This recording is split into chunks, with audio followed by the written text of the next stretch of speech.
fomentado um outro tipo de esporte. João, você tem os números, você tem esses dados detalhados, explica isso para a gente, por favor. Olha, Renata, interessante que esse documento do Banco Central saiu no dia 30, mas saiu lá num quadro 43, com um título completamente técnico, ou seja, até uma excessiva criatividade técnica. Ninguém ligou o nome à pessoa, né? É, assim, algo assim como tipo evidenciação dos impactos de acordo com o acordo do TCU, número tal, de data tal. Ou seja, é para ninguém, é para não fazer manchete, mas está divulgado, ele deu transparência a isso. Agora, vamos ver então como é que funcionam esses números. A gente preparou um quadro para vocês aqui, dividindo os períodos de governo que a gente vem lá de 2001, 2002, governo Fernando Henrique Cardoso, até 2007, um bom período do governo Lula, onde você tem um padrão aí que é mais ou menos o seguinte: a cada final de ano, mês de dezembro, você tinha um saldo que o governo deveria apagar para as instituições financeiras de mais ou menos R$1 bilhão, ou seja, seguia um padrão. 1 bilhão é muito? Talvez não, pelo volume de recursos envolvidos nessas operações. A coisa começa a mudar a partir daí. A gente pode ver aqui o seguinte, que a partir de 2008, a coisa muda de figura, vai a 2,3 bilhões, chega a 52 bilhões lá em 2014, novembro de 2015 chega a 58 bilhões, o governo faz aquele pagamento em novembro e fecha o ano em 11 bilhões e 300 bilhões de reais. O ministro Nelson Barbosa disse que isso aqui foi pago em janeiro, seguindo já uma nova orientação do TCU.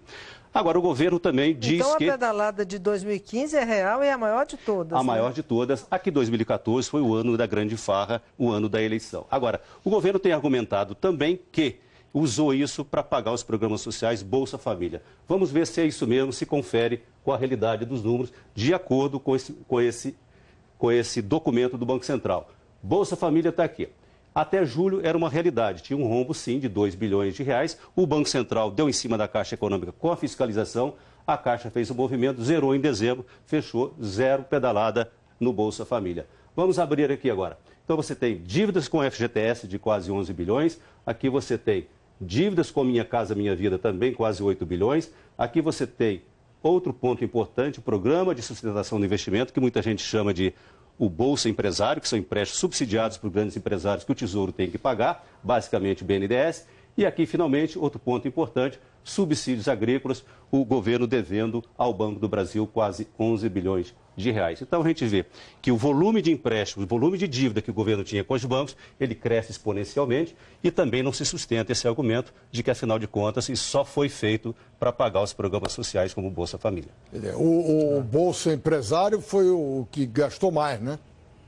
Exatamente, Meval, que são empréstimos bilionários. Bom, recordando os números, o Tesouro fez 500 bilhões de reais em dívida, lançando títulos no mercado, emprestou para o BNDES emprestar para os empresários. Só que o Tesouro pagava uma taxa de juros Selic, por exemplo, que está em 14,25 e chegou a fazer empréstimo a 2,25, ou seja, não cobrindo nem a inflação. Como esses empréstimos são de longo prazo, a próxima geração vai continuar pagando isso, um empréstimo de 20, 30 anos. É porque aquele discurso, né, Renata, eu acho que você falou aqui, a gente conversava sobre isso, o governo dourou essa explicação aí como pagamento de programas sociais para dizer para o povo, olha, se eu dei uma pedaladinha ali foi para pagar o Bolsa Família. Eles não querem pedalar porque eles não gostam de Bolsa Família. Isso no Palácio, então né? isso não funciona mais, né? Não, agora está claro, né? Esses números aí que o João mostrou deixam absolutamente claro, tanto a linha do dinheiro quanto o uso dele. Não, e deixa claro que isso virou uma política de governo. Exato. Não é uma coisa eventual que você atrasou uns dias, atrasou um mês e tal.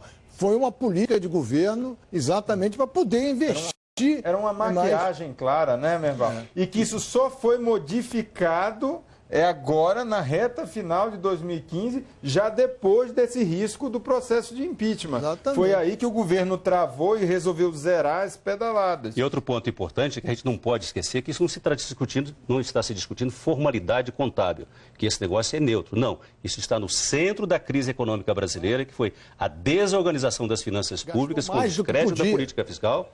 O governo gastou mais do que podia. Criando uma realidade artificial em 2014. Ou seja, a economia ainda tinha uma aparência para a grande população de que estava muito bem, quando na verdade